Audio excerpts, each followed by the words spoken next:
Well, good afternoon, ladies and gentlemen. Welcome to Macon-Bibb County Board of Commissioner meeting. This is our pre-commission meeting. Today is Tuesday, July 16th, and the time is now 4 o'clock. I'd like to welcome everyone here to our meeting and officially call this meeting to order. We're going to get our meeting with the approval of the minutes. This is the approval of the minutes from the June the 18th, 2024 meeting. Now, that is my motion. Can I get a second? Second by Commissioner Bronson. All those in favor of the motion, please say aye. Opposed, nay. That motion carries unanimously. We sent the consent agenda. We're going to move on to appointments to authorities, boards, and committees, and we do have 3 of those tonight. Some of these are renewals, and some of these are new. Our first appointment is a resolution of the Macon-Bibb County Commission to appoint Chandrika Smith and Bob Moon to Macon-Bibb County Library Board. If you don't mind, please standing up so we can recognize you. I see you there with our fearless leader today, and this is a recommendation that comes from the Library Board of Trustees. And this time, I'd entertain a motion to approve the new members. Got a motion by Commissioner Bailey, second by Commissioner Bronson. Any discussion? Hearing no discussion, all those in favor of the motion, please say aye. Opposed, nay. That motion carries unanimously. Be sent to consent agenda. Thank you for being here today. You're welcome to stay for the rest of our meeting if you want to. We'll vote on this on our consent agenda at 6 o'clock to finalize that. Item B is a resolution of Macon-Bibb County Commission reappointing Christopher Howard to the Macon-Bibb County Library Board. We did not ask Mr. Howard to be here since he's being reappointed, but most of you know him, and he's done an excellent job, and they'd asked for him to be reappointed as well. This time I entertain a motion for approval.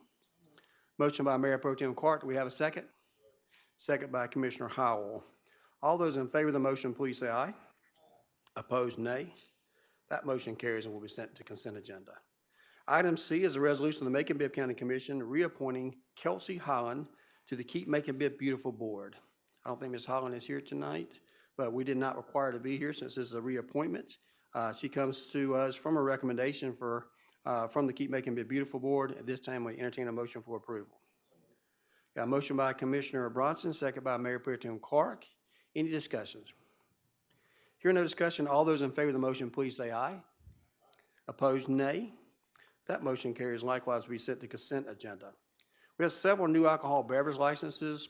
The first one here is the Family Market doing business as Family Supermarket. This was on a previous commission but did not get a second at that time. They do meet all the legal qualifications for being a food mart because of the size, and we see no legal basis not to approve them. So this time I'll make a motion to approve and we'll entertain a second. Motion by Commissioner Bailey, a second by Commissioner Bailey. This time we'll take a vote. All those in favor, yes, you have a question? I moved and she seconded. Yeah, I think we discussed this before. We sent code enforcement over a couple of times to check to make sure they qualified. It's not a Kroger or a Publix, as you may know. And there were some issues at one point in time with the quality of the food there, but I think that has been addressed. But we don't see any legal reason to deny them. It's a recommendation of the council to approve this. Otherwise, we get into some legal issues.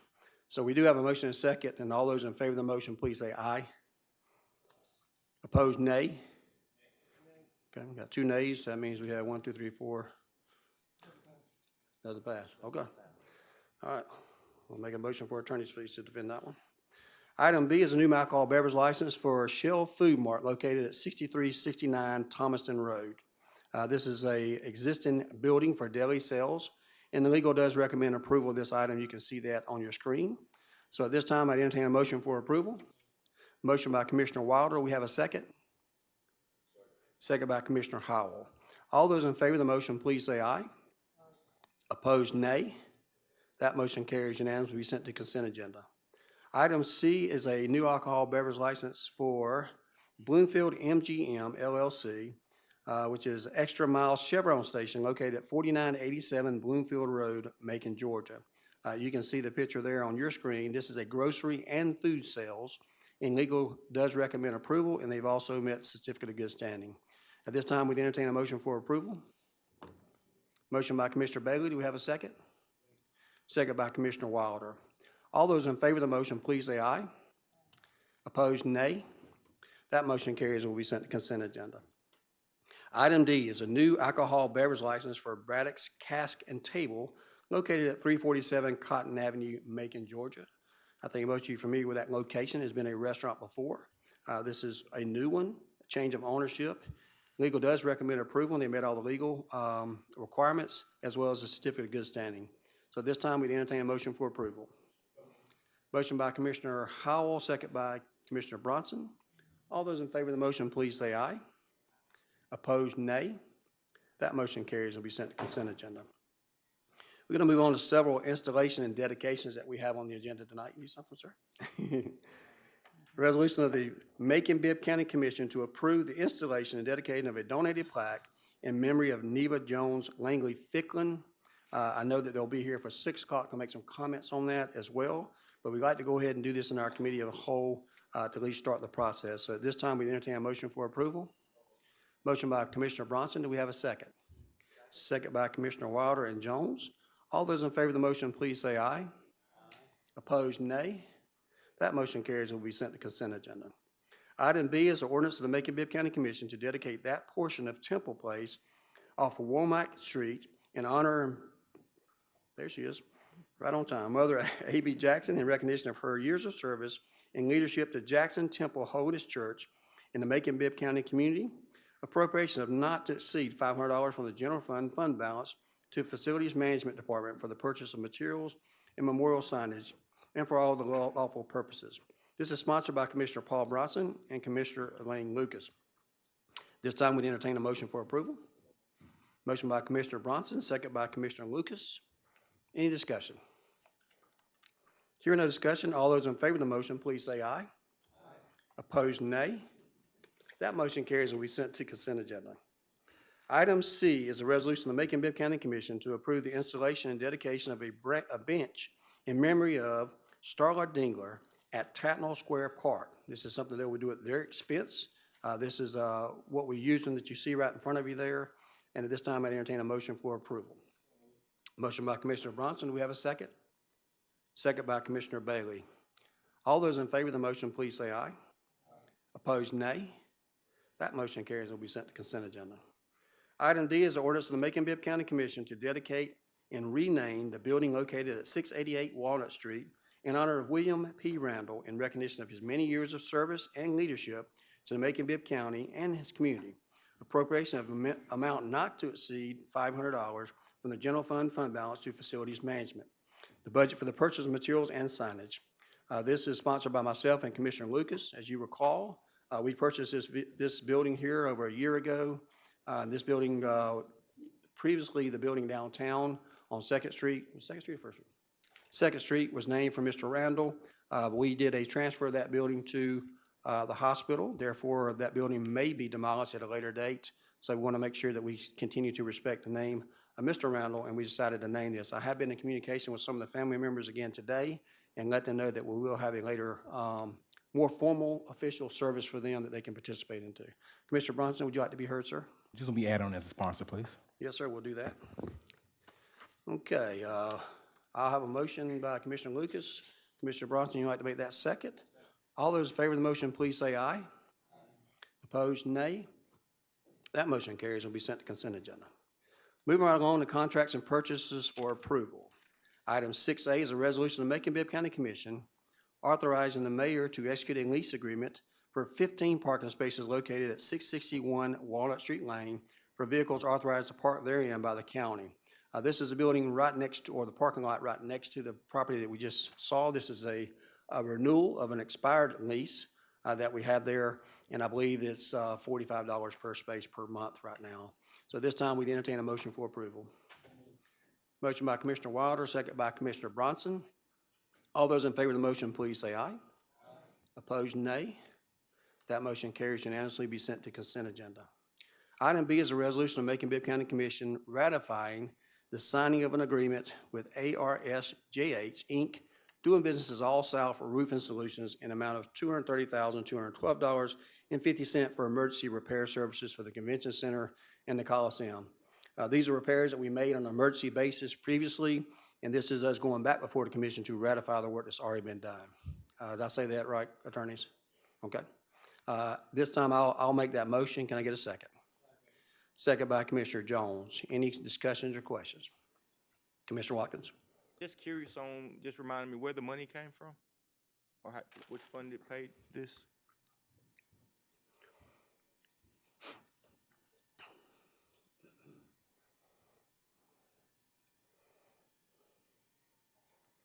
I think the question of Commissioner Watkins on this particular emergency roofing job, where we pulled the funds from that, was that general funds, SPOS funds, or other?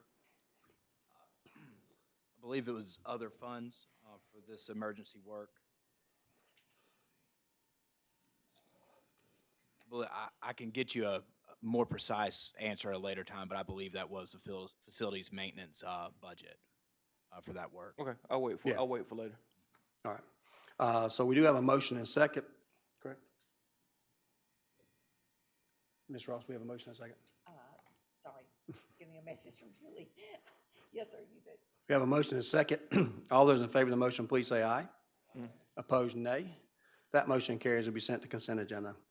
Item C is a resolution of Macon-Bibb County Commission authorizing the mayor to purchase road quality scanning and analysis software from Shy International Corp. in amount not to exceed $243,664.93, payable from the 2021 LMIG SAP funds. As you recall, we talked about this in great length on previous occasions about the system that we use to go and video and review over 1,100 miles of roads that we have. As we completed a lot of the 5s and the 4s and we begin to make our way through the process, and we've discussed adding additional monies to the LMIG as we've done in the last couple of years, and of course the possibilities of having a significant amount of SPOS funds, it's going to be important to update that list. To do so, we need the system to do that. This is a system that will go out, scan all the roads, and give us a ranking for further determinations on paving all the roads in Macon-Bibb County. So we're asking you to approve the purchase of this this particular service here to go out and review all the roads that we have in Macon-Bibb County that's under our control. So any questions on that, Commissioner Watkins? So the previous year's report was done by a company named Robotronics. And I know they seem like they provided a good service. I was wondering, is this in addition to a full replacement? Was there a bid that they lost, or how does that work? And I'm just not sure. Ms. Beavers, if you don't mind, you can speak from there instead of coming to Mike, and I'll repeat it. She's under. Good afternoon, Commissioners. Mayor Miller, I'm Assistant County Attorney Adrian Beavers. The robotics company has, from my understanding, what I've talked to with engineering and procurement, they are no longer providing that service as far as they've shut down, from my understanding. This Shy software is able to be procured under a state contract, so that gives us a little bit faster processing time than if we send it to bid, since it is fairly specialized. Thank you, Ms. Beavers.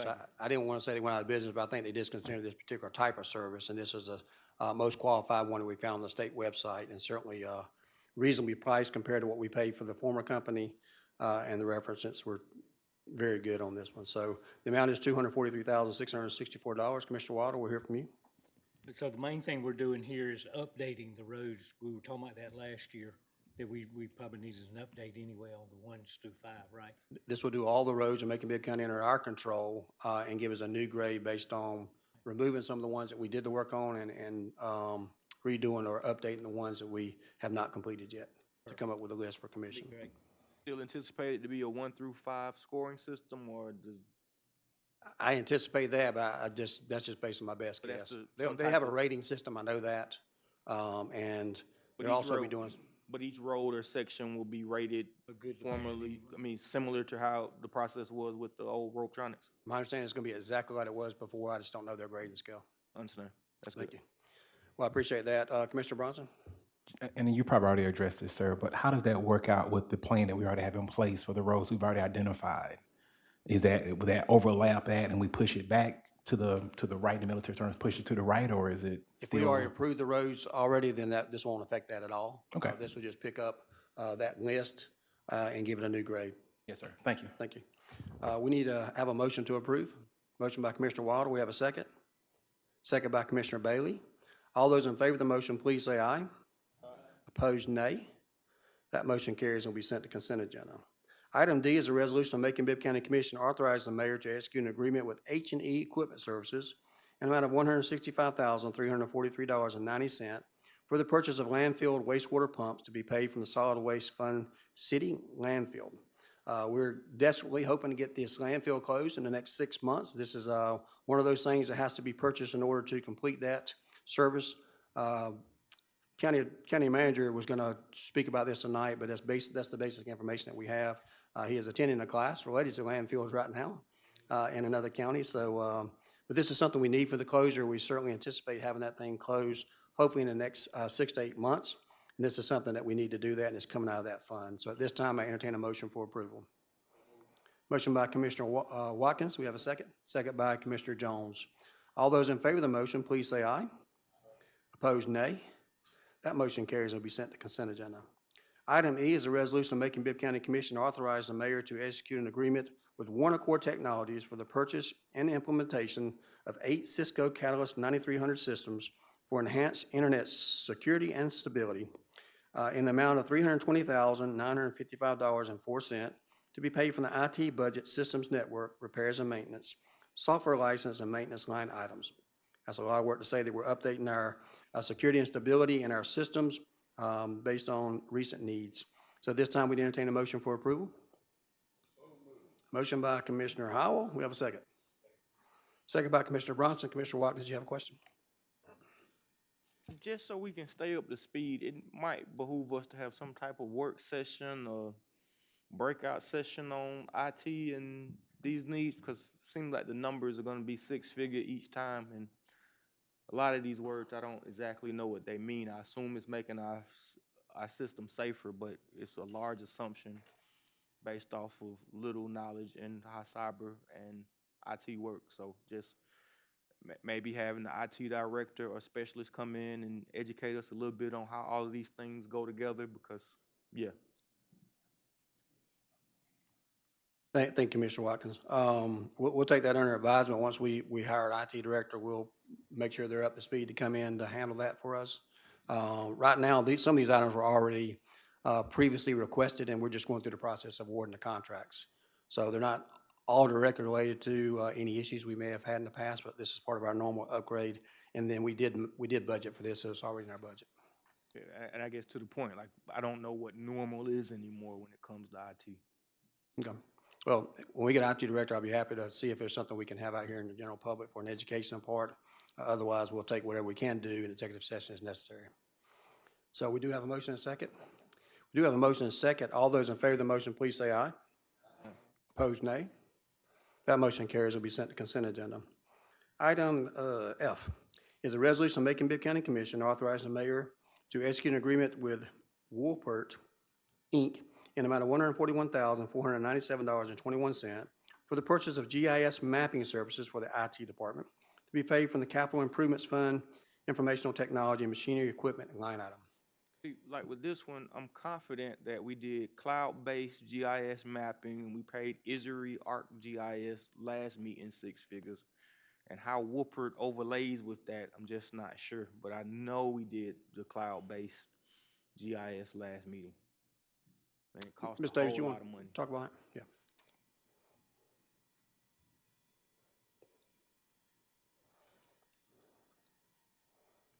Can you provide a little bit more information on that, Commissioner Watson, please? Thank you. I'm Sarah Davis, Senior Assistant County Attorney. Woolpert does the flyovers. They're a professional services contractor. They're not actual, like they don't do an IT function. They do professional services.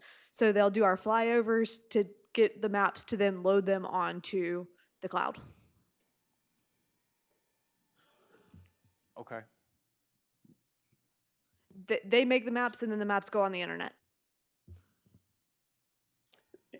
This is different from what we talked about before, the GIS mapping that we've done before. The GIS mapping is just what's on the internet. This creates our own aerial. Is it for special things that we create aerials for, or? This is our GIS mapping. This is the physical flyovers to do that. Okay. I guess I'm confused because, sure, no, I'll talk about it later, offline. All right, this time I'd like to make a motion to approve. Do we have a second? No one else knows either, so. Everybody knows what GIS mapping is. Right. I make a motion. Who has my second? Second by Ms. Bailey. We have a motion and a second. All those in favor of the motion, please say aye. Opposed, nay. That motion carries. Next item is a resolution of the Macon-Bibb County Commission authorizing the mayor to execute an agreement with Limitless Concrete and Works, Inc. to perform sidewalk construction along Hollingsworth Road at a cost of Macon-Bibb County of not to exceed $366,125.50. As we all know, this is in Ms. Bailey's district, and Commissioner Tillman used to ask about that every single meeting, so wherever he's at, hopefully he's watching. We're finally going to award the contract to that, and this is the price. So at this time, we'd entertain a motion for approval. Commissioner Bailey was second by Commissioner Bronson, and someone will follow up. Not going to ask me about yours, are you? Well, no, I you going to ask me something about this Hollingsworth, or you going to ask me something about your neighborhood? Well, it's understood that I'm going to ask about my neighborhood, but I grew up in Bellevue, and I remember a time when you didn't have sidewalks, you didn't have paved streets either. There were a lot of things, and that area of Bellevue where these are going was still in the county, so it's been a while. And I know I've got a lot of relatives that live in the Bellevue area, the Huckabees, the Gibsons, the Harts, all of them, and they are very, very happy to know that finally these things are being done. So I salute this commission for tying up all the loose ends, because we have had a lot of projects here and there that have not been finished, but this commission is tying up those loose ends, and I'm glad to be here long enough to see those ends tied up. So thank you. Well, thank you, Commissioner Lucas. This is not where Lover's Lane used to be over there, is it? And didn't you tell me something about Lover's Oh, Lane? that Okay. was down near our house. Oh, okay. Where that was. All right, I don't want to step into that one. Commissioner Howell. I just want to do a follow-up on that. I appreciate the history lesson. I'm not old enough to remember when it was dirt. Commissioner, she was talking about horse and buggy, was she talking about gun? Commissioner Bailey? I just want to say on behalf of all the people in Bellevue that I do represent, that it has been a beautiful experience growing up in Bellevue. My father, he's legally blind, and he's definitely glad to see the improvement in all of the roads that are there, and for all of the people that are disabled and the kids that live there in the Bellevue community. This is going to be a humongous upgrade. We've looked forward to it for quite a long time, and we're patient. We're hanging in there, and thank you, Mayor. Thank you, Mr. Bailey. We do have a motion and second. So all those in favor of the motion, please say aye. Aye. Opposed, nay. That motion carries to be sent to consent agenda. Item H is a resolution of Macon-Bibb County Commission authorizing the mayor to execute an agreement with One Accord Technologies. Sounds familiar? The purchase and implementation of 40 Cisco Catalyst 9300 systems for enhanced internet security and stability for fire stations. This is for fire stations in particular, an amount of $471,000, $7.20 to be paid from the 2018 SPOS funds for public safety. Mr. Watkins. And if one of the commissioners up here can tell me, I'll give y'all the next 3 pages off questions. Why does a 40 Cisco 9300s cost $471,000 and 8 of them cost $320,000? I mean, so item E is 8 9300s, and then item H is 40 9300s.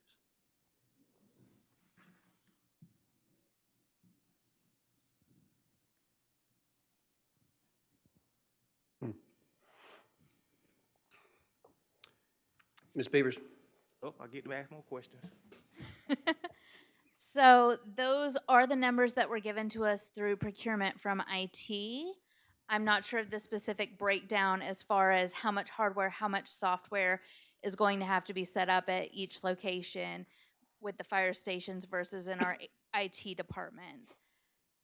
As if I recall correctly, there's more implementation to go into the IT, which is why it's giving a similar price despite only being 8, since that's taking care of our entire county network, as opposed to the fire stations are going to be much more individualized. We want to make sure that there's no loss of services if there were to be some sort of an issue. So those are all taken care of individually. Commissioner Howard, do you have a question? No? Okay. Commissioner Jones? Yes, sir. All of these things, as Commissioner Watkins has rightfully pointed out, it's not really our expertise. So I'd be interested to know the process, not necessarily a challenge, but are bids put out on this, and who's it going through strictly procurement? Who chooses the vendor, and how do we know they're a good vendor? So this is done through a state contract, which is pre-negotiated by the state of Georgia, which Yeah. allows for a little bit faster processing and better pricing. So we don't necessarily have to go through the full bidding process for this, which does save us some time. So with systems like this, given the past couple of months, speed is very important with it. So we went through a state contractor for this. They've already been vetted, so we know that they're capable of performing the services for us.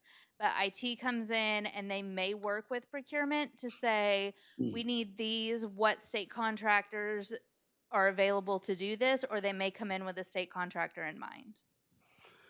So we weren't submitted 2 or 3 companies that did it. We're simply depending on the state of Georgia. They have several companies that do it. So they'll put out a state contract and there'll be 3 or 4 vendors that are on that state contract. And then you can discuss with them what you need. But we just went with this one because of the state contract, that they have been vetted previously by other organizations and they have a history of good performance for those organizations. So you chose one of 3, and all 3 had state contracts? I'm not sure how many vendors were actually on this particular state contract. Okay. It's just a lot of trust on our part because this is not our expertise. And state of Georgia may or may not have done a good job in vetting them. We just have to trust that they did. We have to trust that the local IT department, so procurement made the decision and recommended it to IT?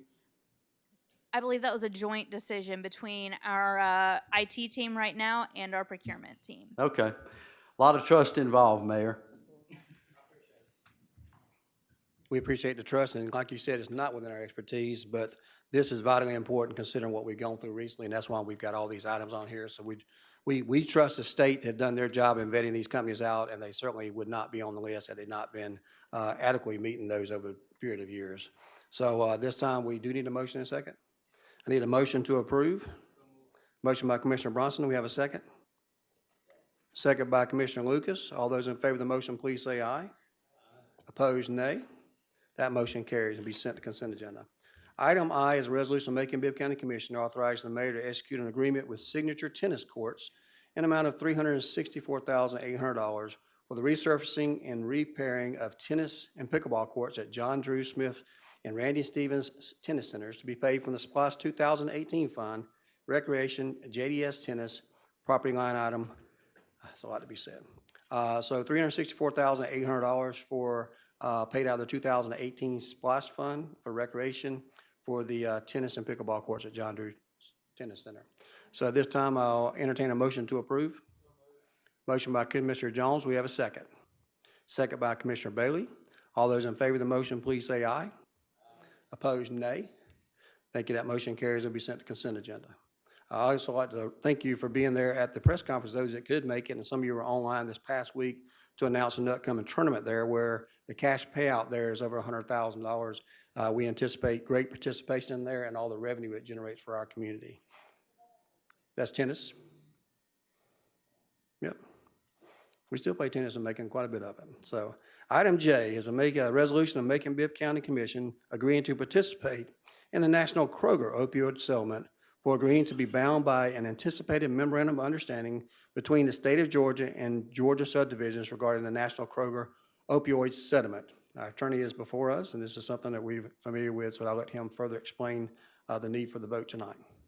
Thank you, Mr. Mayor. So this is, I think, the third settlement agreement we've brought you in relation to the multi-district litigation that we're a part of. We are one of hundreds of local governments and state governments that have sued various manufacturers and distributors of opioid medications based on the claim that the intentional over-distribution and over-prescription of opioid medications has caused harm to our community and caused us to spend money on things that we would not have otherwise had to spend money on over the last 30 years or so. We've previously done settlements with some of the manufacturers, and we've also done settlements with some distributors. Kroger has recently worked out a settlement agreement that involves them paying approximately $1.2 billion over the next 11 years. That money is distributed across 33 states and the District of Columbia, and then the states would distribute it down to whatever local governments choose to participate in the settlement process. So right now, we don't have a dollar amount that we can say, this is how much we're going to get out of this, because it's going to depend on how many local governments within Georgia opt in, and then if any of the states choose not to participate, then that would increase our share also.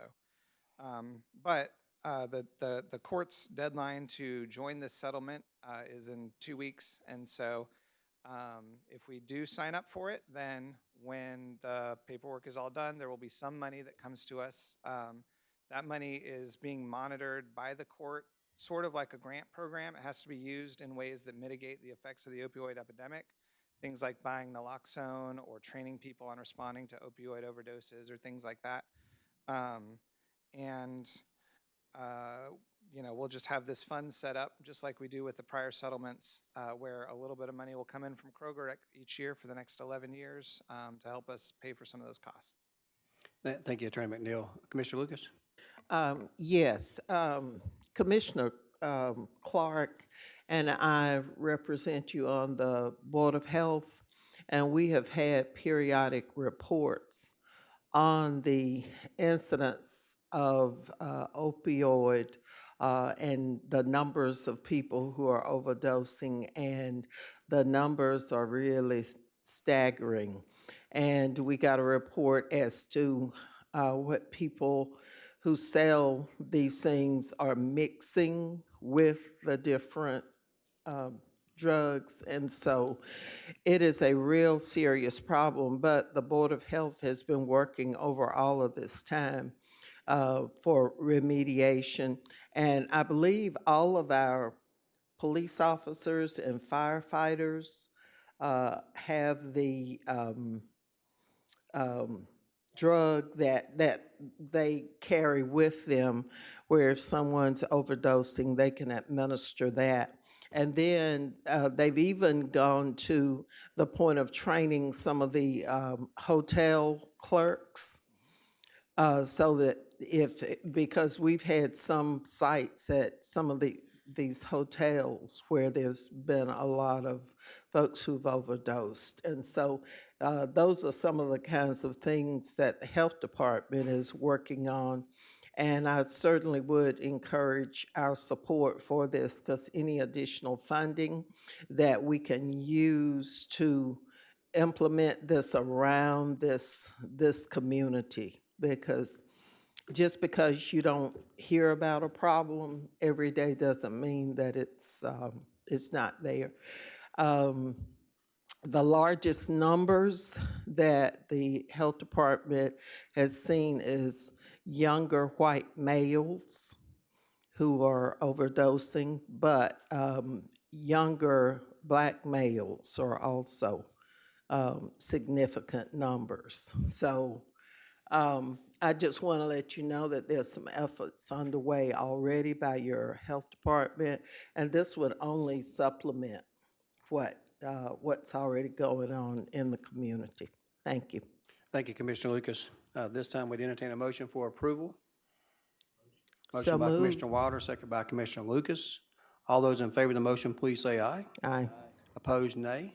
That motion carries unanimously, be sent to consent agenda.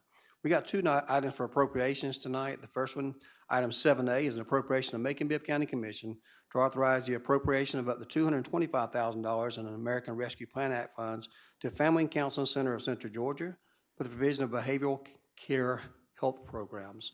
This time, I'd ask you to come forward with the mic there. I'm going to give you some information on the Family Counseling Center of Central Georgia and what they intend to do with the funds. And if you don't mind sharing a little information about who you serve in Macon-Bibb County and some of your numbers as well. Sure. Thank you, Mayor Miller. Good afternoon, Commissioners. My name is Christy Henry. I'm the Executive Director at the Family Counseling Center of Central Georgia. We were established in 1957. We're a nonprofit agency dedicated to meeting the needs of those in our community who are underserved. We currently have 5 staff therapists who offer mental health counseling services to middle, low, and no income individuals and families here in Macon-Bibb County. Our goal is to break down barriers and ensure access to mental health services to all of those individuals and families in our community who would otherwise not be able to afford it. A majority of our clients are living at or below the poverty level.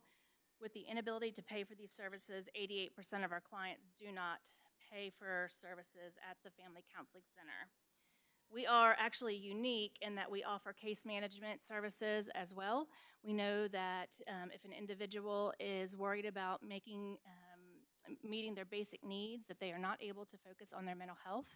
And without mental health, there isn't true overall health. And understanding and recognizing that intricate relationship between socioeconomic challenges and mental health impose particularly difficult stressors on families in our communities. We're a hope-centered agency. We believe that individuals are resilient with the right tools and support. They can achieve their goals and live happy and full lives, and that we know that the well-being of the community hinges on all individuals and their contributions to the community. So that's who we are. The need for our services is greater than ever. We're receiving 7 to 10 new appointments or new clients per week, and we continue to get phone calls on a regular basis asking for services. So this funding will allow us to continue to serve all of the members of our community and provide them with mental health counseling and case management advocacy, contributing to the greater good of Macon-Bibb County. Thank you for that. If you don't mind, I believe y'all served over 600 people in the last year, but tell us some of the other folks that you received money from, what kind of funds you received. Absolutely. And I know this is part of a match that we had discussed with you, so if you Yes, don't mind we did telling them discuss about the matches. Our largest funder is the Victims of Crime Act, which is about 32% of our current budget. We serve 35% of our clients are actually referred to us as victims of crime. If you would talk to the therapist and ask them about all of the clients that we see, we could probably identify that 70 to 80% of our clients are victims of crime at some point in time in their lives, but 35% do come to us referred as a victim of crime. We are a United Way grantee partner. We are not a United Way agency, but we are a grantee partner. We receive funds from CDBG. CDBG is about 4% of our budget, although 22% of our services go to clients who are eligible for CDBG funding and public assistance. The other individual foundation grants we receive from Community Foundation of Central Georgia, Peyton Anderson, Perkins Ponder, Macon Violence Prevention, James Hyde Porter, Navicent Health, Piedmont Hospital, Capital City Bank, and other government agencies. Thank you for that information. Commissioner Watkins, you have a follow-up, sir? Yes, so I was curious, and I think the mayor might have alluded to it earlier, your total amount of clients that you serve on an annual basis, and as it relates to these funds, is this for a special capital campaign or annual operations? And it doesn't matter to me which it is, just curious. Sure. And thank you for the work that you guys are doing. Sure, thank you.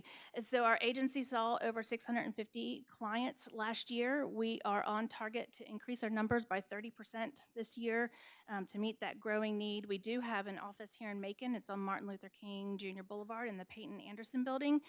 We also have an office down in Warner Robins that are on Olympia Drive down there as well. So we have 2 offices, 3 therapists here in Macon and 2 therapists down in Warner Robins.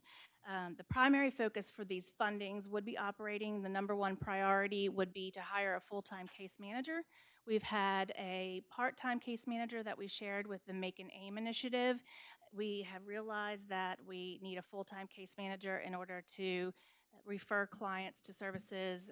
Our therapists are doing a lot of referring and encouraging utilization of other community resources and community partners. If the case manager was able to do that up front, then the therapist could focus on the therapy in the therapy room, and then the case manager would be able to follow up and support those individuals, making sure that they're receiving the services that they need. So #1 priority would be case manager, and that would be salary and benefits. Our second would be to ensure funding for our fifth therapist. In January and December, our wait list was, we didn't have a wait list, but our wait time for new clients was about 4 to 6 weeks. And when someone's in crisis and they call and you tell them that it'll be 4 weeks until they can see a therapist, it's pretty discouraging and disheartening, particularly for someone who just decided that they are going to reach out and receive these services. So we hired a new therapist in February. Our caseload has been completely full as of June 1, and we were starting to see that backlog again of 4 to 5 weeks, and so we have hired another therapist, and this is particularly of the matching funds through the National Mental Health Workforce Accelerator, so this would ensure our funding of being able to maintain that fifth therapist. And then last but not least would be covering operating expenses not covered by other grants. For example, the CDBG is 4% of our budget, but over 20% of our services. It's a lot to unpack, but I think it's overall good sign that more people are showing up to see about their mental health. Sad that so many people need to, myself included, but it's good that people are taking that extra step and using your service. So, yes, we are very grateful for that, and we are seeing more referrals coming in from other clients, and we find that very encouraging, knowing that there is a lot of need out there. Thank you for that information. At this time, we need a motion to approve. Motion by Mayor Pro Tem Clark. We have a second. Second by Commissioner Watkins. All those in favor of the motion, please say aye. Opposed, nay. Thank you. That motion carries. Thank you for being here tonight. We still have some others to bring to you perhaps next month. We haven't funded completely our Mental Health Matters program, so we'll be bringing that to you next month as well. But all these parts work together, and it takes all these folks working together to kind of cover the need that we have in Macon. So we appreciate you being here and giving that explanation. So this time, we're going to move on to item 7B, ordinance to Macon-Bibb County. We took a vote, right? Sir? Took a vote. Yes, sir, we got Okay. We did it quick. An ordinance to Macon-Bibb County Commission to authorize the appropriation of up to $500,000 from sponsored programs line item with that number, Public Safety, to the Community Foundation of Central Georgia for continued support of the Macon Violence Prevention Grant Program. Those of you who are well familiar with this grant program that we've been doing over the last couple of years, Ms. Dennis and them are actually working hard right now as we speak, and they're meeting along with Jeremy Grissom and others with their group to evaluate all the groups that have applied for the violence prevention money for this time. I think we've seen each time anywhere from 30 to 40 different organizations either get money for the first time or got money again based on what they did. And we had a presentation less than, 2 months ago based on those community violence prevention that we have. So this is just basically giving the money so they can award these grants for the remainder of this year since they do not do those community foundation grants on ARPA funds. This is coming out of our general fund or sponsored programs as it's done before. So at this time, we'd entertain a motion for approval. Motion by Mayor Pro Tem Clark. Do we have a second? Second by Commissioner Bailey. All those in favor of the motion, please say aye. Opposed, nay. Yes, sir. Mr. Bronson? Oh, cool, thanks. He had a question? The light, I'm sorry. I see. I was curious, these funds are for, I guess, pass-through grants or sub-grants to agencies is the purpose of this? Organizations, agencies, nonprofits that we've been doing before. Yes, sir. And at what point do you anticipate these dollars being distributed? And if I'm correct, this is round 3 or 4? 3. 3. I think they're going to be funded in the next month. I think they're going to make a decision here. They're going to make a decision this week. They're evaluating all of them, and they'll notify the folks that receive the grant how much they receive, and they'll start the normal process they do with training and implementation. Okay. Any other questions? We do have a motion and a second. All those in favor of the motion, please say aye. Opposed, nay. Unanimously consent. All right. 8 items is additional changes to policies and procedures handbook, something we always look forward to. Attorney McMill is coming forward right now to talk about the ordinance of Macon-Bibb County Commission to amend Section 5 of the Macon-Bibb County Government Policies and Procedures Manual entitled Employee Benefits and to amend the temporary appointments provision of Section 7.07 for the purpose of amending and restating such sections as provided for herein to provide the renaming and publication thereof. We've been getting updates, at least on a quarterly basis, if not sooner than that, from Attorney McNeil going through these policies and procedures, and we appreciate taking time to do that. And if you don't mind giving us a brief introduction about what we're doing here tonight and what you're asking us to do. All right, thank you, Mr. Mayor. So, yeah, we've already gone through sections 1, 2, 3, and 4 of the handbook and updated them, and I appreciate y'all for doing that work with us. The Handbook Review Committee had made recommended changes to Section 5, and those are attached as Exhibit A to the ordinance. And Section 5 is entitled Employee Benefits, and there's 5 portions of Section 5. 5.01 relates to our Employee Assistance Program, which allows employees to go have free counseling services if they need those. We have a contract right now with Southern Behavioral Services here in Macon to provide that. And under the current policy, it uses language to say that each employee and dependent has a set number of visits per incident.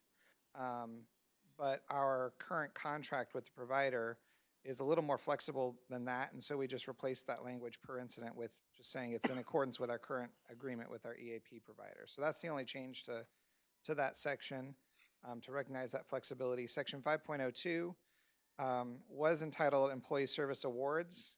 We're renaming it Recognition of Employee Service. Previously, it mandated recognizing service of employees in 5-year increments, but that was something that the county was somewhat inconsistent on.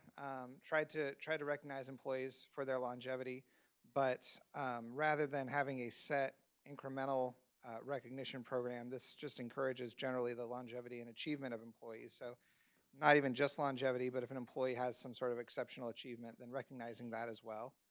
5.03 was formerly entitled Health and Welfare Benefits. We changed that name to Employee Health and Wellness Benefits. And the only substantive changes in that section are changing the word welfare wherever it appears throughout to the word wellness, which is more consistent with our the way that it's publicized to the employees now. And then we updated some phone numbers in the section. There was not much else. We also added, for purposes of changing employees' insurance plans, if they gain custody of a child rather than just birth or adoption. If they gain custody of a child, that's a reason that they can change insurance now. Section 5.04 is holiday pay, which we changed last year, 2 years ago, when the federal government made Juneteenth a holiday. So there's no further changes to that section. And then Section 5.05 was called Retirement Plan, and it had some information in there previously about the county pension plans. Now it's just called Retirement Benefits. It identifies that we have 4 different retirement programs for employees, but generally just refers employees to those plan documents themselves rather than risking there being any conflicting information in the handbook. So those are the changes to Section 5. In addition to that, Dr. Moffitt asked me to prepare an amendment to Section 7.07, which has to do with employee compensation. And there's one provision in there specifically that he asked me about called temporary appointments. And so the rule is, that's in the handbook right now, if we have somebody that leaves, they're terminated, they separate, they resign, and there's a vacancy, and we have a lower ranked employee acting in that position, such as an interim director, interim assistant director, the current handbook requires 2 months of time before the lower paid employee acting as an interim can be paid the salary of the position that they're replacing. They consider it a training assignment, and they don't get a salary increase even though they're doing a harder job for 2 months. Dr. Moffitt asked me to amend that one rule in Section 707 to provide that anybody serving in an interim capacity would receive the higher pay starting the very next pay period from when they're appointed. And so they don't have to wait that 2 months anymore to receive the higher pay. The third and final thing that this changes, the name of the policy manual right now is the Macon-Bibb County Government Policies and Procedures Manual. It's a mouthful, and it doesn't really say what it does. So it changes the name to just the Macon-Bibb County Personnel Policies, and it asks the Clerk of Commission to codify these policies on our Muni Code website so that they'll be quarterly updated along with the rest of our county code, and they'll be publicly available for all of our employees and for others in the community to reference as needed. Mr. Mayor, that's my summary. Thank you, Attorney McNeil. We got two questions right now, so Commissioner Jones, we'll hear from you. Yes, sir. Attorney McNeil, I'm curious on the one that you have the interim. What was the reasoning behind the 2-month delay, and what's the reasoning for changing it where they automatically go to that higher pay? Do you know?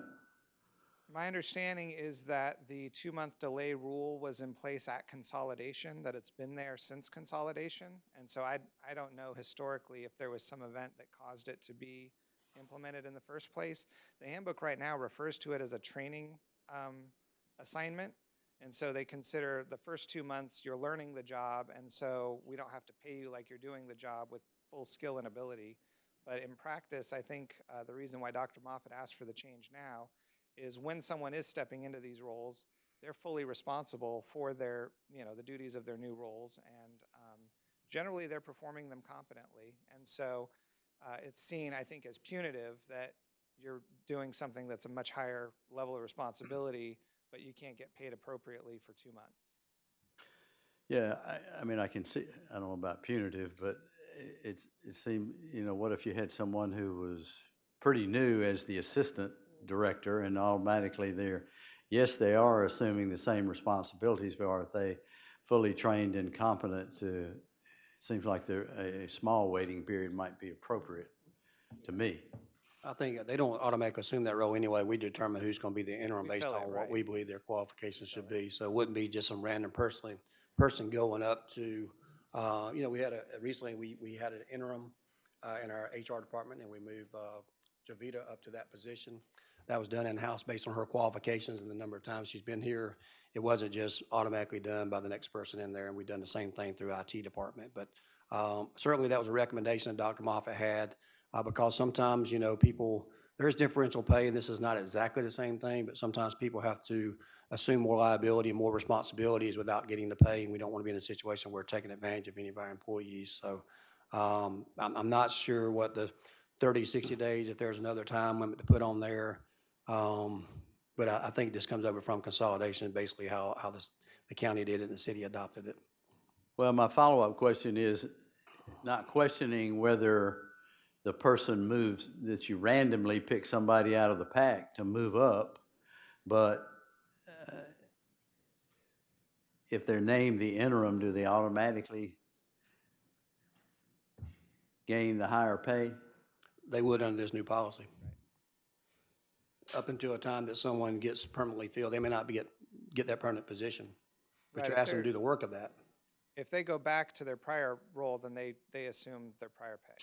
Yeah, I'm sure the consolidation group, which was quite a good collection of folks and wisdom, came up with a rule for a reason. It seems to me like it ought to be maybe 30 days instead of 60. But You want to take that as an amendment, sir? yes, sir, I'd like to make that as an I think you'd like to make an amendment of 30 days. We have a second to that amendment. Okay, I've seen a lot of folks making charge of. So we have a motion and second on the amendment. Any discussion on the particular amendment itself?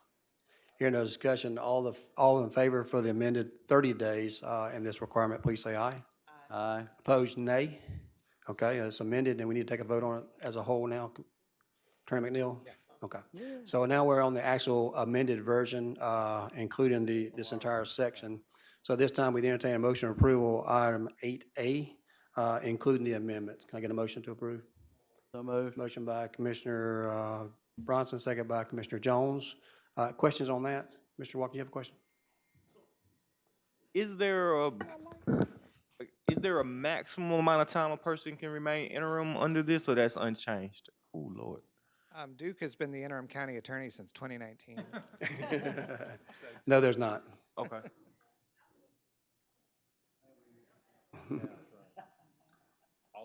So, and just so I'm clear, I know as a matter of practice right now, our county manager is the acting department head.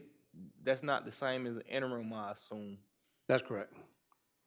Does obviously there's no additional, you That's can't be correct. you're not Double getting dipping. double paid in that Right. sense, right? No, under our current system, you're unable to perform two different jobs under the same social security number anyway, so he's not getting additional pay when he steps in to do the solid waste or IT or any of those other jobs. How does that affect, and long as this rule doesn't come into a play unless there's an official interim appointed?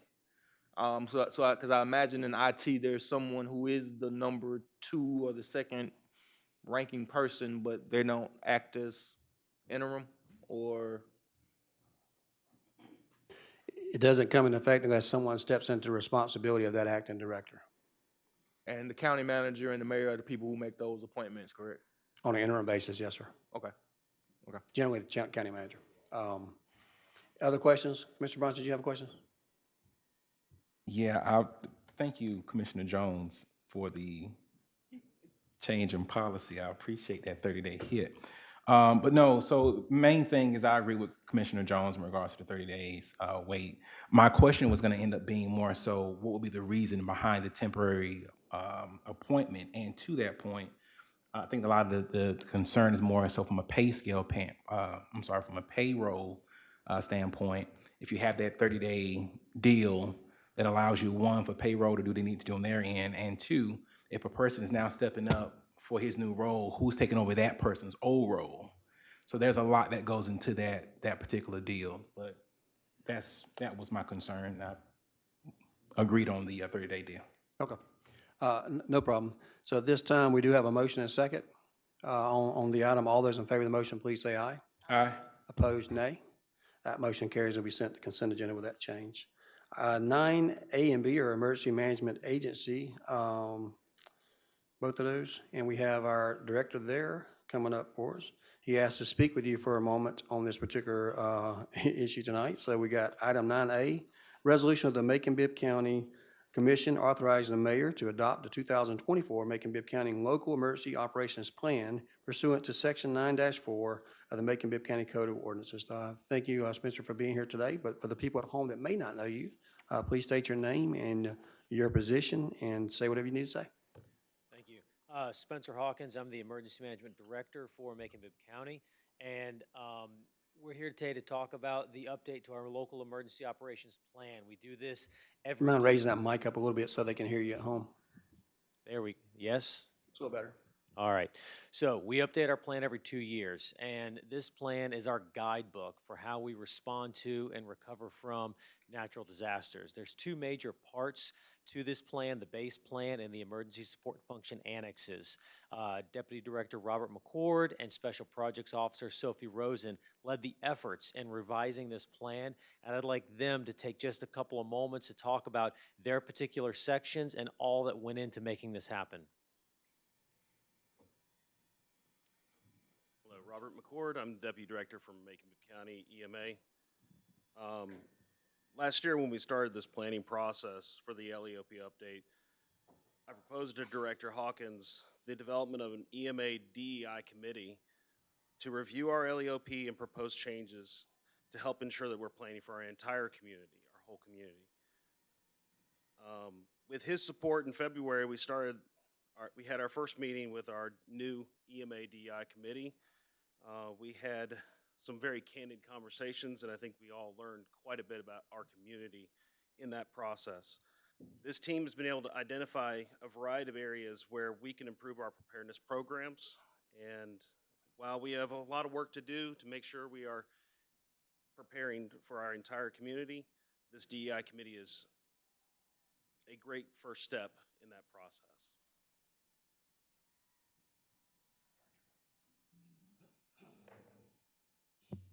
Thank you. So in addition to the base plan, we have had extensive meetings with community partners who represent our 18 emergency support function annexes.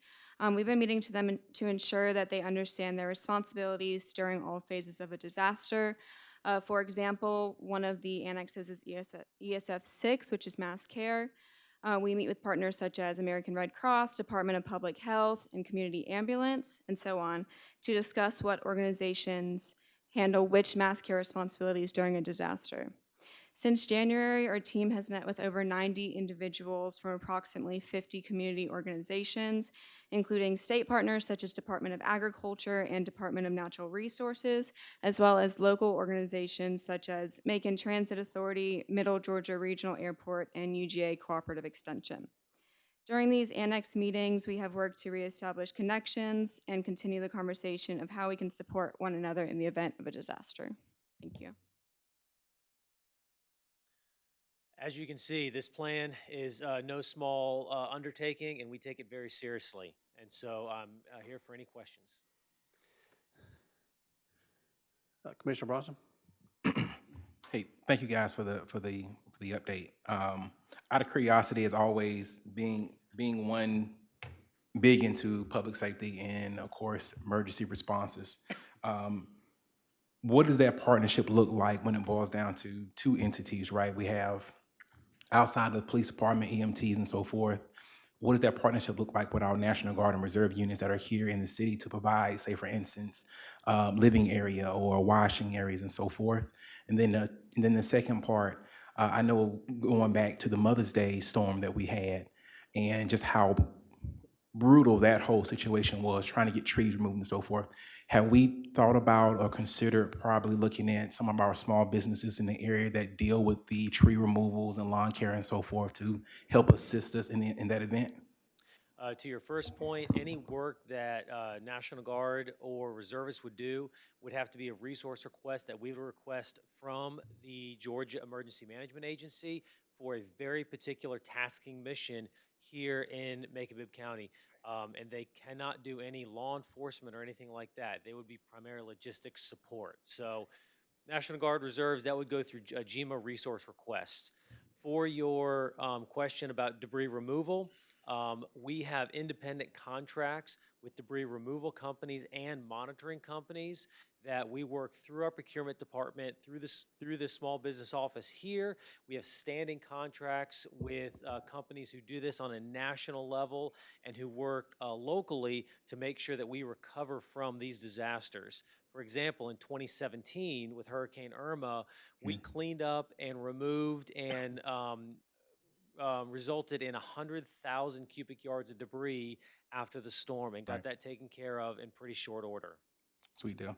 And just if I'm a business owner that's looking at this, or looking at the video now and say, hey, you know what, I would love to be able to be of assistance and jump in and help and volunteer, not necessarily volunteer, but be on that call list, should I say, what would be the best route for them to go with that?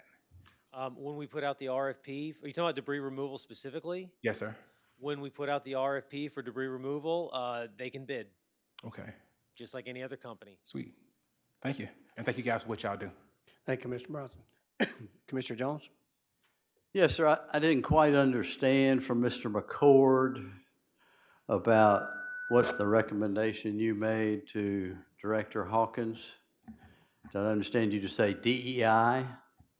Yes, DEI, diversity, equity, and inclusion. We want to ensure that our base plan, which is the basis for how we do and what we do in responding to disasters, has a focus on all of our community, and so that we can ensure that we're reaching every single person, because it doesn't matter who you are or where you live, a disaster can impact everyone. And so we want to make sure that we are being inclusive and forthright in how we put this planning process together.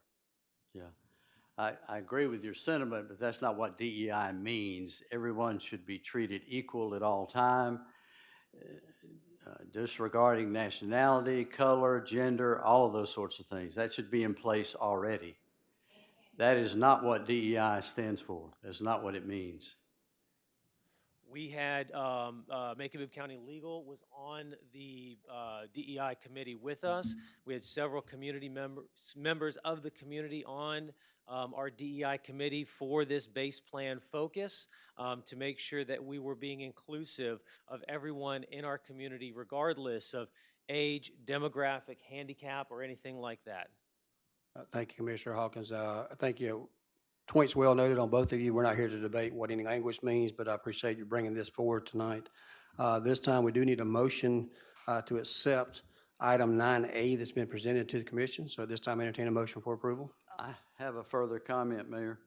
Okay, we'll take a motion first. Got a motion? Got a motion by Commissioner Lucas, second by Commissioner Braun. Now we'll hear from you, Commissioner Jones. Mr. Jones, we'll hear from you now. That should be the goal already. We don't need DEI. That is not what DEI stands for, what it means. Those letters say that, but you know, that's the problem with the world today. It's like if I have a surgeon who's going to do surgery on me, or a pilot, I don't care what their gender is. I don't care what their skin tone is. I want the best person in that location.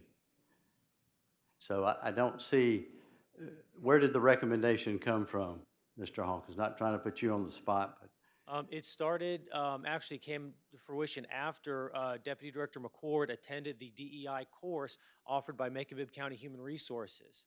It was I think a 6-week course that he attended with several other department directors and assistant directors, focused on DEI initiatives and ensuring that as good stewards of government and taxpayer dollars, that we're being inclusive of all of our citizens. And from that good work that the course that he learned, I thought it was a great idea as we revamped our base plan document and our emergency plan, that we put a focus together to ensure that we were being equitable and inclusive of all of the citizens of Macon-Bibb County.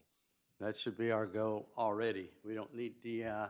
Say that, we should treat everybody the same regardless of anything. They should have the equal protection and equal service of emergency management services. We don't need DEI to reiterate that because it doesn't really apply. All right, thank you for that discussion. And I saw someone's hands go up. We don't take questions at this. This is not a participatory meeting. This is the Mayor and Commissioners meeting, but I appreciate you being here. We do have a motion and a second. All those in favor of the motion, please say aye. Aye. Opposed, nay. That motion carries and was sent to consent agenda. Item 9B is a resolution of Macon-Bibb County Commission authorizing the mayor to enter into a memorandum of understanding to the exclusive sheltering of emergency and disaster event evacuees from Chatham County.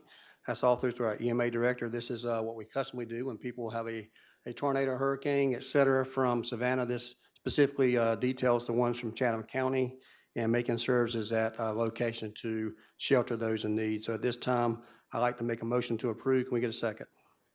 Second by, who is that on the left side over here? Left side over here, who was that? Ms. Bailey? Ms. Bailey, yeah. Second by Ms. Bailey. I heard somebody on my left here. All those in favor of the motion, please say aye. Aye. Opposed, nay. That motion carries to be sent to consent agenda. Thank you, Mr. Hawkins, for being here, and Mr. McCord and others. Item 10A is a resolution of Macon-Bibb County Commission authorizing the, please no talking right now. A resolution of Macon-Bibb County Commission authorizing the acceptance of a juvenile justice grant from the State of Georgia Criminal Justice Coordinating Council for fiscal year 2025 in the amount of $220,143 with no local match. This is something we commonly do, and this is just accepting these funds. So at this time, we'd entertain a motion to approve. This goes to the Macon Judicial Circuit Juvenile Court. Motion by Commissioner Wilder. We have a second. Second by Commissioner Lucas. All those in favor of the motion, please say aye. Aye. Opposed, nay. That motion carries to be sent to consent agenda. Item B is a resolution of Macon-Bibb County Commission authorizing the mayor to accept an FAA airport infrastructure grant funded by the bipartisan infrastructure bill in the amount of $1,021,109 with a 5% local match for the purpose of completing phase 2 of the runway 5-23 extension project. We've been talking about this for a while. This is accepting of the grants, but we do have to come up with those funds that we've already allocated. So at this time, we'd entertain a motion for approval. Motion by Commissioner Howell. Do we have a second? Ooh, I don't know who that was. We have a second by Wilder. I heard Jones and Wilder at the same time, so we'll let you fight that out. All those in favor of the motion, please say aye. Aye. Opposed, nay. The next one's just a resolution, social agency. This is a resolution of Macon-Bibb County Commission requesting public assistance and social service agencies operating in Macon-Bibb County to assess their systems, processes, and staffing for the purpose of eliminating barriers which may prevent citizens from receiving needed benefits of services. This is sponsored by Commissioner Brendan Bailey. This comes out of constituent complaints with various agents that we have about not answering the telephone, returning calls, and those types of things. So this is something that was drafted up to basically let everyone know that we expect everyone to have good customer service and make sure that we take care of the needs. And if you're not going to be there for a particular period of time, to make sure that you have a phone system that forwards or return calls of citizens that are in need. This is sponsored by Commissioner Bailey, so she's made that motion. Do I get a second? Second by Commissioner Bronson. All those in favor of the motion, please say aye. Aye. You had some follow-up? I'm sorry, I didn't see your light, Commissioner Lucas. Go ahead. Yeah, I just wondered how it was gonna, what operationally, how that would be. You already started to. So pursuant to the issues we had, a copy of this resolution would be sent specifically to the folks that are listed in the resolution. So the clerk of court, after approval and signing by myself, will send copies of those resolutions to the affected agencies or the agencies mentioned in the paperwork. Okay, it wouldn't be going to everybody, just certain. Specifically on the ones that are listed right now, but certainly we can send them to everyone. I just think now is not the time to, I think now is the intent of it is to correct behavior. So I think with everybody getting it, that everybody will know, those who haven't been and, those who have, everybody would get. We'll ask her to send those to everyone, but the item specifically calls for these, so thank you for that, bringing that up. We have a motion, second? All those in favor of the motion, please say aye. Aye. Opposed, nay. That motion carries. Ladies and gentlemen, we do have a need to go into executive session, of which we may have a couple items that come out for vote. At this time, we're going to have a motion to go into executive session for consultation with the county attorney or other legal counsel to discuss pending or potential litigation, settlement claims, administrative proceedings, and all other judicial actions allowed by law. We get a motion to go into executive session? So moved. Got a second? All those in favor of the motion, please say aye. Opposed, nay. Now in executive session. Who's that? Y'all can sit down here. It's a misdemeanor for you now. I got a bunch of misdemeanors up here.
Get a motion to come out of executive session. A motion by Mayor Pro Tem Clark, got a second? Second by Commissioner Howell. All those in favor of the motion, please say aye. Opposed, nay. We're now at executive session. First item of business out of the executive session is item 13A. This is Lake Tobesofsky project. This is a resolution of Macon-Bibb County Commission approving the recommendation of the evaluation committee to approve the unsolicited proposal of Lovejoy Capital LLC for the purpose of using the same to solicit public proposals for concepts relating to the department and improvement of the Tobesofsky recreation area. That's my motion. Can I get a second? Second by Commissioner Howell. All those in favor of the motion, please say aye. Opposed, nay. That motion carries to be sent to consent agenda. Item 14A is regarding Luther Williams Field. This is a resolution of Macon-Bibb County Commission authorizing the mayor to execute an amendment to the lease agreement with SRO Partners LLC for the lease of Luther Williams Field for the operation of a baseball team as a member of the Coastal Plains League. Likewise, as my motion, can I get a second? Brennan, I'm sorry. I got a motion by, second by Commissioner, I'll take a motion by Commissioner Bailey, a second by Commissioner Jones. All those in favor of the motion, please say aye. Opposed, nay. That motion carries to be sent to consent agenda. Ladies and gentlemen, that concludes our committee of the whole meeting, so we'll adjourn that. And we're going to immediately begin our 6 o'clock meeting with a regular scheduled commission meeting. So those of you that can and will like to officially call this meeting to order, and we'll begin like we always do with our prayer.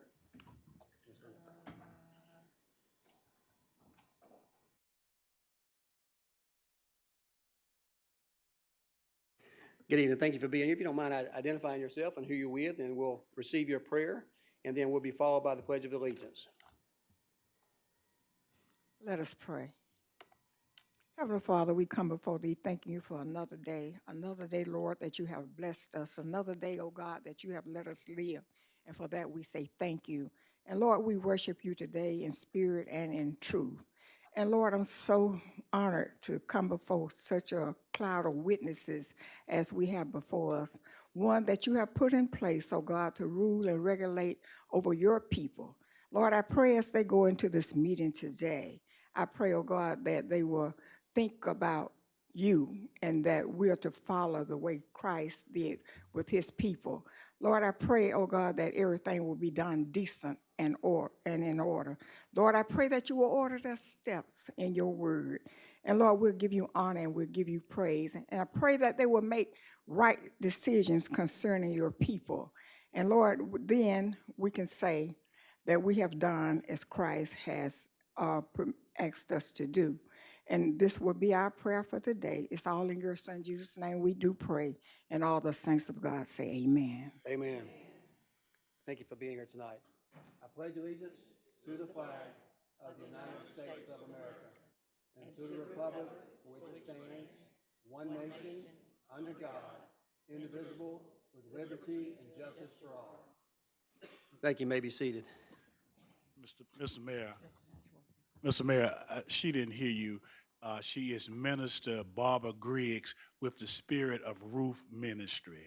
I want to put that on. Well, thank you for bringing that up here. I appreciate that, and I thought that's who it was, but I didn't want to say the wrong name, so thank you for being here. We do have a couple of presentations tonight. We're going to begin with one that was on our previous commission, and I understand I see Mr. Roy Ficklin here today. If you wouldn't mind coming up to the front, we had passed unanimously early on a plaque in honor of your family members. It's going to be displayed outside the Ficklin building nearby there. And if you wouldn't mind stepping up that microphone there, I know you like an opportunity to say a few words, and that'll be part of our consent agenda tonight. So thank you for being here. Well, I appreciate it, Mr. Mayor and Commissioner. I did not realize that I was going to be standing up here and saying anything. Well, you're here, so I want you to talk. We do appreciate what you've done and the resolution to come, and it means a lot. So thank you very much. That's all I got. Well, thank you for being here today. It's our honor to be able to honor such a fine woman, and we did that unanimously for this commission here. And at the appropriate time, we'll take all the steps necessary to make sure we have indeed a good ceremony to commemorate that. So thank you for being here tonight, sir. We also have a proclamation that I will be doing at the podium, and this is in honor of mental health. So I'll step down to the microphone.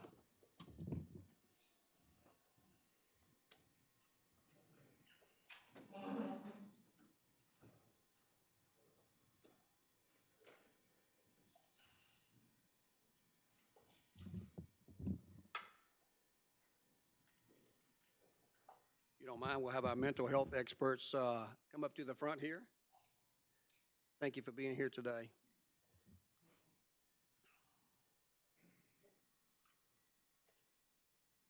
It's a proclamation, Office of the Mayor of Macon-Bibb County. Whereas B.B. Moore Campbell, an acclaimed African-American author, educated, and journalist, fought to increase the awareness and decrease the stigma surrounding mental health in both minority and underserved communities. And whereas in 2008, congressional leaders designated July as B.B. Moore Campbell National Minority Mental Health Awareness Month, which may now commemorate and recognize as Black, Indigenous, and People of Color Mental Health Awareness Month.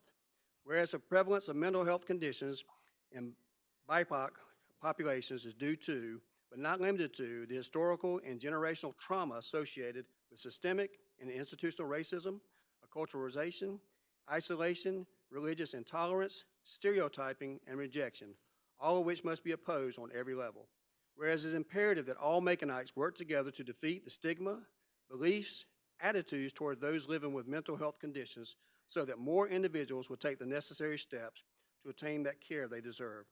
Whereas public education demands and campaigns and access to resources play a critical role in helping individuals realize that it's okay to seek help and that a mental health condition should never be defined by anyone. Now, therefore, I, Lester M. Miller, do hereby proclaim July 2024 is Black, Indigenous, People of Color Mental Health Awareness Month in Macon-Bibb County, and I call observance of this attendance of all of our citizens. In witness whereof I have hereunto caused my hand the seal of the consolidated government to be affixed the 16th day of July, 2024, signed by myself, Lester M. Miller, Mayor of Macon-Bibb County.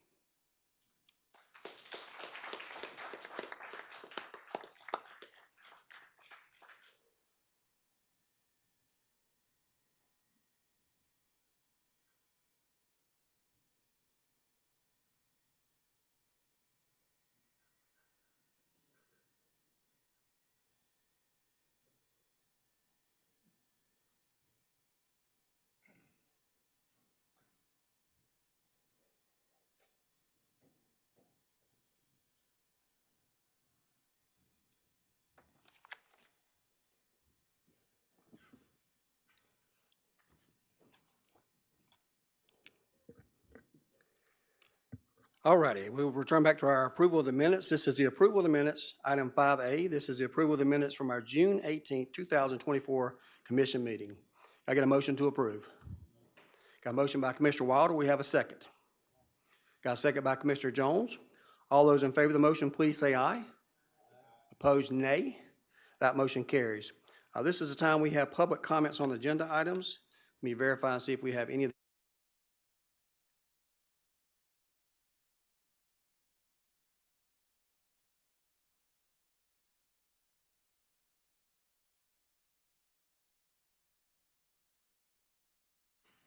appears we have at least 7 speakers that want to speak tonight. None of those are on public comments on agenda items. They're on non-agenda items, so we'll get to those in just a moment.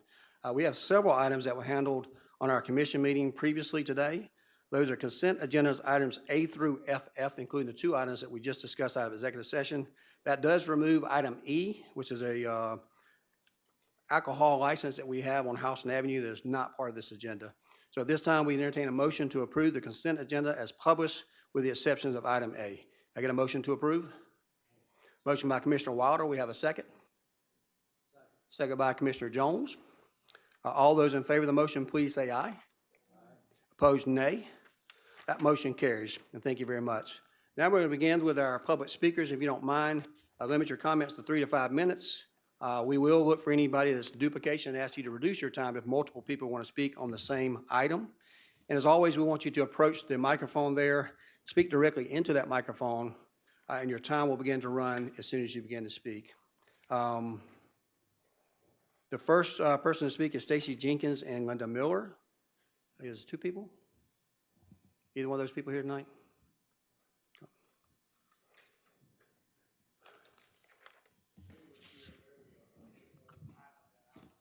Okay, thank you very much. I appreciate that. Miss Reverend Lydia Meredith. Miss Meredith, if you mind coming up here tonight? Good to see you again. Every 2 weeks. All right. Honorable Mayor, this message I bring each week to bring our attention to mitigation of blight and crime in Macon-Bibb. With a proven track record, not to brag, but 3 decades at my nonprofit Beacon of Hope in Atlanta, I successfully transformed a crime and drug infested, socially and economically challenged neighborhood. Our mission was strengthening families and communities. And doing this, it taught me how to bring change and inspire children, youth, and their families with a vision for a different future.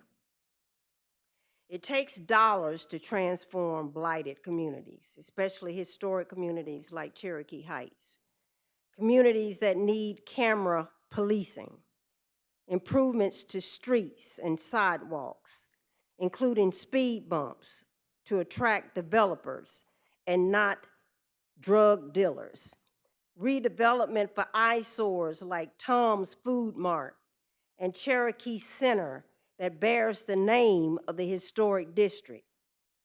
Ergo, I recommend that Macon-Bibb commissioners do the work to solicit professional baseball, basketball, and football teams, spinoffs from Atlanta, New York City professional teams. For example, New York City has the Yankees and the Mets, the Knicks and the Nets, Brooklyn Nets, the Jets and the Giants. And I would suggest for Macon-Bibb, the Eagles basketball team, the Red Robins baseball team, and the Blue Jays football team. Our children, youth, and their families will experience via grooming our children for professional sport leagues and see revenue from sports opportunities using our mayor's new amphitheater and other mayoral upgraded venues. The idea will mitigate crime, deter crime, mitigate blight, and build city-county revenues needed to effect this change. Thank you for your consideration. God bless. Thank you, Ms. Marysville. Thank you for being here tonight. I had one comment from Ms. Gwen Westbrook. I don't see her unless I'm missing her. Ms. Gwen Westbrook, so we'll go ahead and pass on that one. Ms. Shakita Maxwell, we've got you listed down as a speaker tonight on voter suppression. You still like to speak, ma'am? Last session, okay.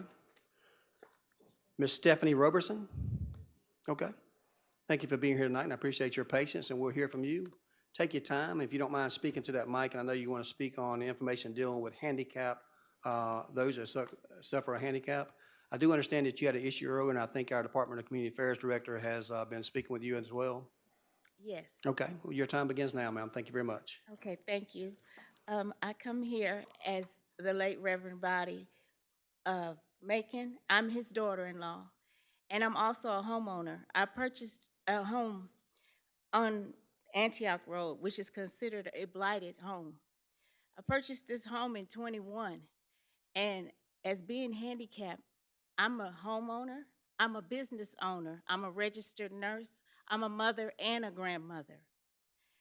I have, since 21, been fighting with the solid waste.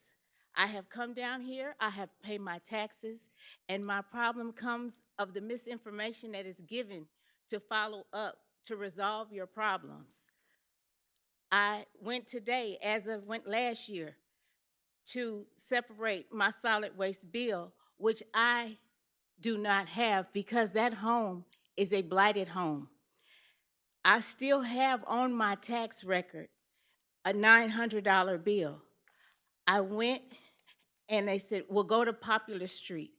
I went to the information that they gave me, and it was a dusty old building.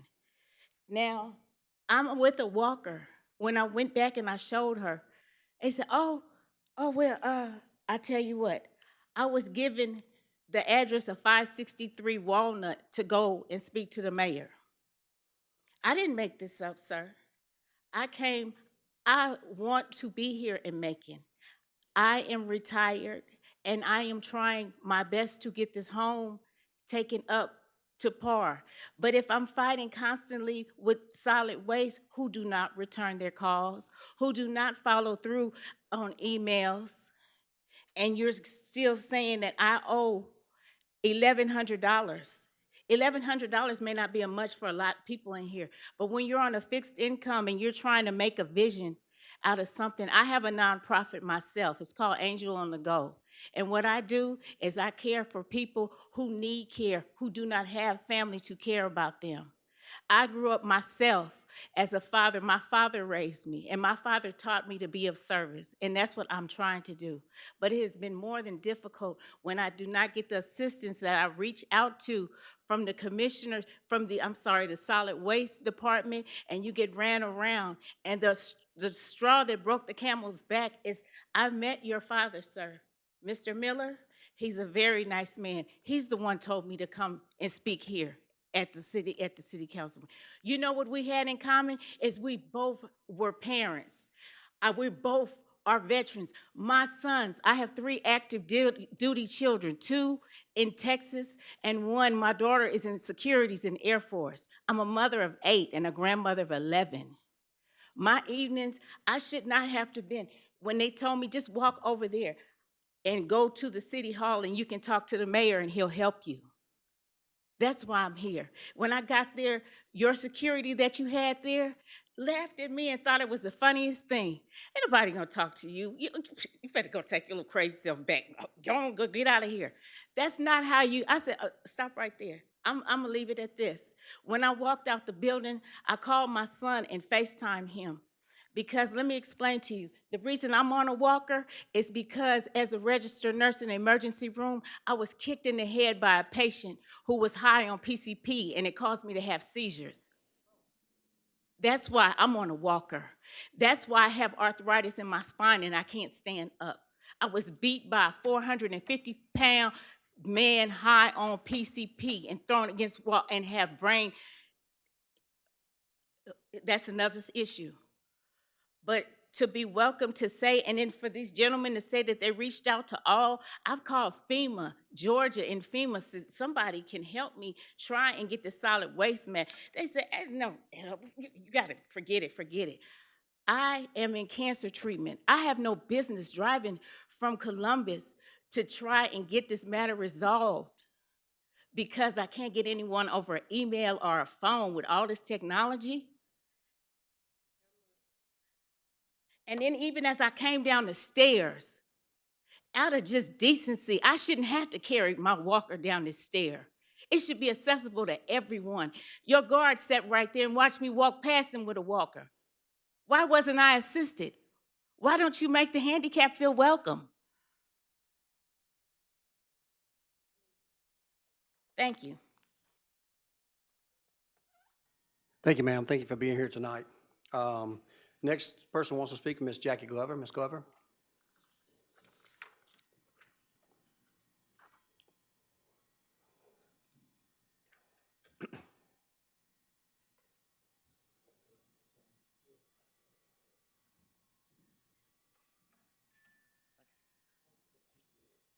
Hello. How you doing, Ms. Glover? Your time begins now. It's been a while since I've been here. Yes, ma'am.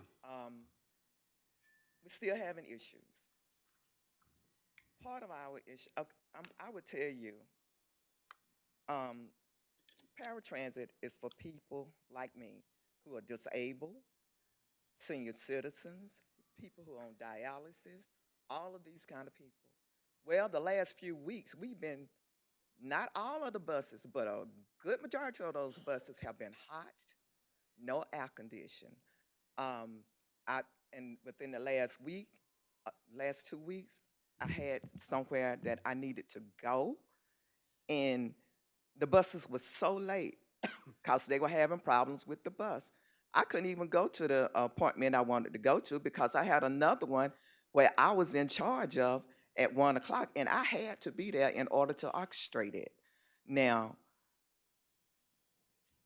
I know that there are issues within our systems, but one of the ways to help get rid of these issues is for our government, and I know they say that transportation is under a different authority, but you are our representatives. Y'all need to talk to people and get some of this stuff right, because you have to think about it. People with high blood pressure, like myself, other people who have all these issues. If we get on one of the buses and we go out because it's so hot, it's gonna be really bad and it's gonna look really bad on the city.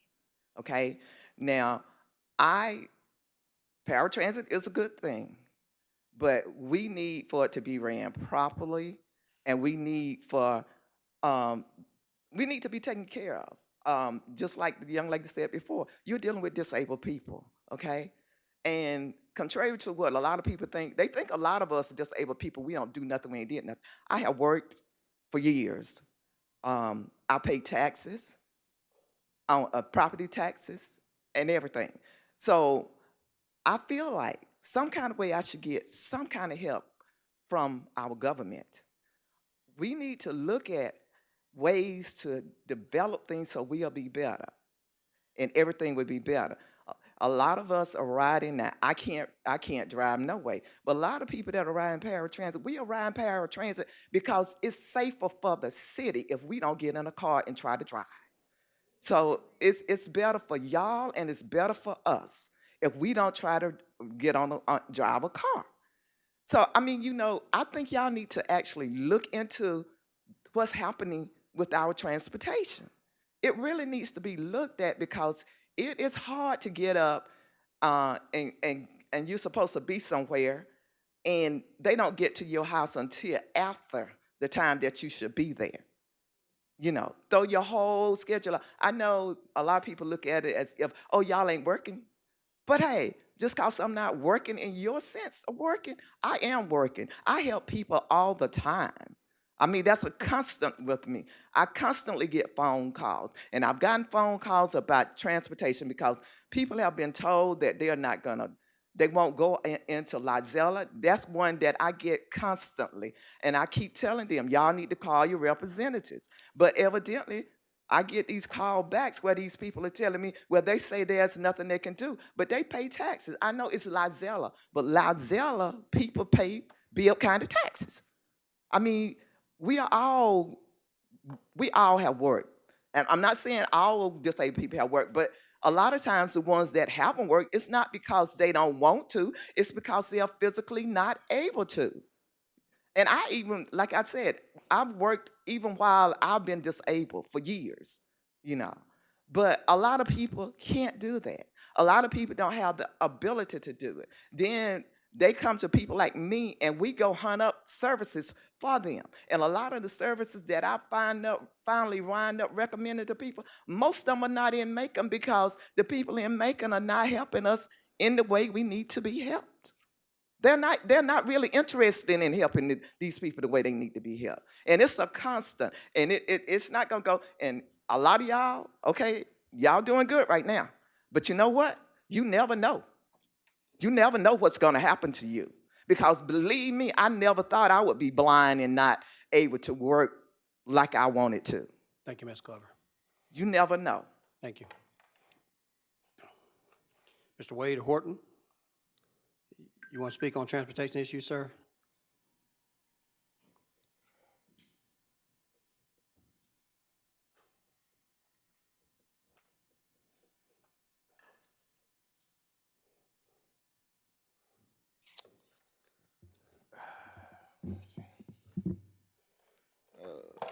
Good evening, Governor. I'm sorry, not yet. That's a Freudian slip, sir. Mayor and Commissioners, it's an honor to stand before you today. We had the pleasure of attending the last transit meeting. And I'm only gonna say one thing about the heat. There are some buses that do not have any windows to open, so if there's no air circulating on the unit, then there's no air coming in, and those units should be taken off until air is restored. But there was a good report at the last transit meeting from January on to May. The monies that has been collected was far surpassed June, and June was not included. So I think some of the things that this commissioner and mayor put in place could be the reason for that. So with that being said, a few years ago, services to the Transit Authority was cut, and it was cut because of finances. There were one bus.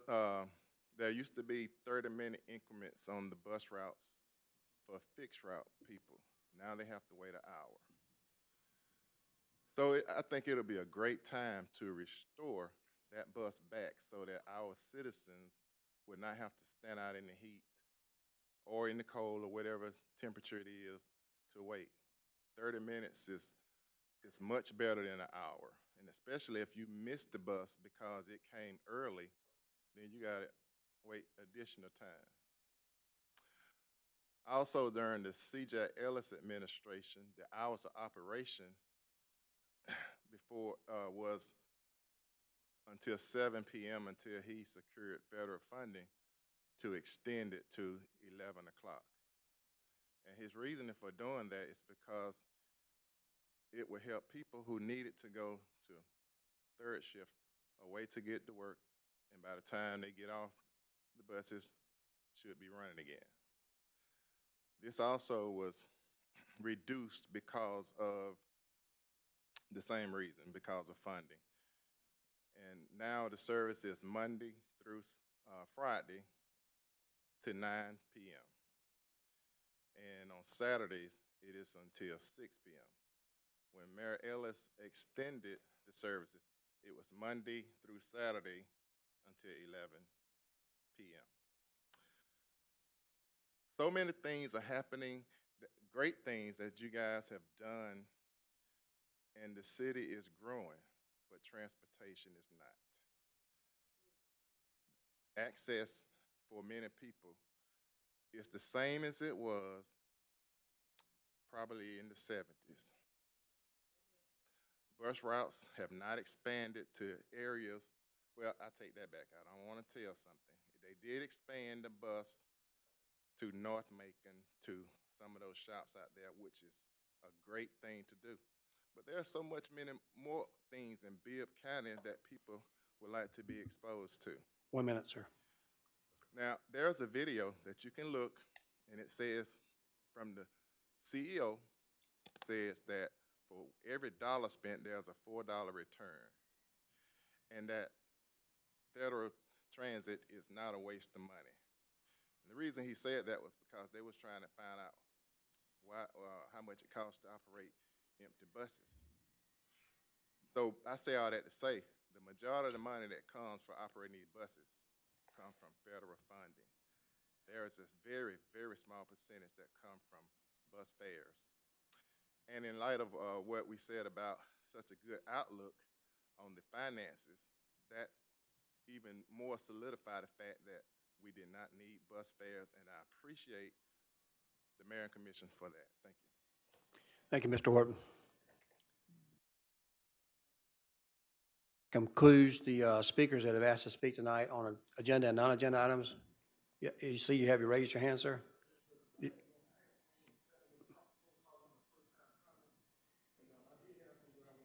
Okay, if you bring that form up to me, sir.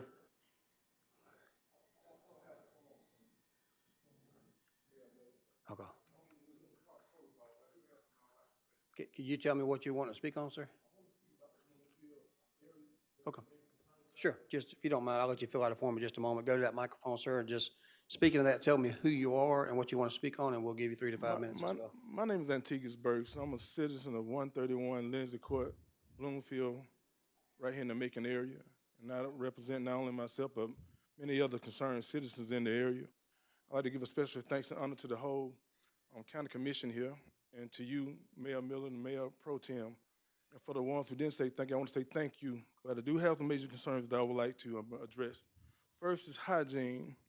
I've witnessed in time past the grass on Rocket Creek Road being almost 3 to 4 feet high, which has posed a problem for some of the kids and people that's trying to walk to and from on their day-to-day. Some I even witnessed being in the turn laning on the highway there, and which can cause a major catastrophe for for drivers as well as themselves. Also, I would think there should be some sidewalks there, but, there's just a few things to say. Also on the sidewalks, the tree line areas out in the area, some of it is overtaking the sidewalks. And I think that needs to be, taken care of as well. Also, the major issue I also have is the squatters. I realize that they're human beings. I realize they have situations. I don't want to see nobody in a dementive and scrofulous position in life because we're all human beings. But some of the things they're doing is just totally, totally unacceptable. And we're not trying to. I don't believe in blight because I believe in bright. I don't like to see nothing bright being blighted because of somebody else's inability to want to see things bright. And there's an influx of them. And not only does it make some of the properties bad, because I'm trying to take a property and trying to fulfill my destiny and my dream. I don't have a bank financing me. I'm my own financier. And I don't have time for error. I don't have time for wasting my monies. And it also creates a situation where you can't differentiate between a squatter or a fugitive on the run. These people need to be much more accountable. And if some of them need help, because I know you all are providing help, some of them don't want help. Some of these people, whatever they're participating in, it's not helping the Bloomfield area. And some of the people are taking refuge up under the bridge, and I don't have any problem with that. But again, when it comes to making the properties what I'm trying to take care of look bad, I have a problem with that. I don't believe in assaulting anyone. I don't believe in arguing with anyone, because I believe we should have enough intelligence to be able to reason with one another. These are the most major issues that I have today, and also patrolling. I know there's a lot of things going on in Macon, but every now and then seeing the presence of one may deter a person's decision on doing something that we don't have and I'm sorry for. Again, I apologize for my inability to not follow proper protocol, but again, I thank you all for allowing me to voice some of my major concerns. And I also like to thank Virgil Watkins Jr., because sometimes, I never met him personally, but he's always answered his phone for me. And he always has taken the time to listen to me. And I thank him. Mrs. Lucas, all of you all on the platform, may God bless you. And I pray for you all's protection and Godspeed.